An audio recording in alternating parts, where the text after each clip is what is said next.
কেন্দ্রীয়ভাবে একটা মনিটরিং এর ব্যবস্থা থাকবে, যেখানে একটা সেল গঠন করা থাকবে, একটা হটলাইন থাকবে, যেখানে যে কেউ কোনো যদি চাঁদাবাজির সম্মুখীন হয় কোনো অবস্থাতেই তিনি যেন চাঁদা না দেন।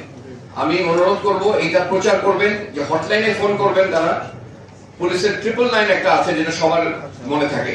এছাড়াও এই কেন্দ্রীয়ভাবে সচিবালয়ে একটা হটলাইন থাকবে, যেখানে ফোন করে যে কেউ ভুক্তভোগী তিনি কমপ্লেন করবেন, এবং এই কমপ্লেন কোথায় হচ্ছে ঘটনা, এবং সেটা যদি পুলিশের মাধ্যমে, পুলিশের চেনের মাধ্যমে বা নেটওয়ার্কের মাধ্যমে সেই জায়গায় পৌঁছায়, তাহলে অবশ্যই সেটা বন্ধ করতে ব্যবস্থা নেওয়া হবে।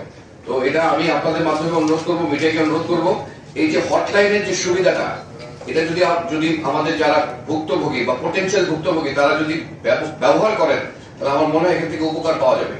এখানে আইন শৃঙ্খলা রক্ষাকারী বাহিনী থাকবে, সামরিক বাহিনী থাকবে।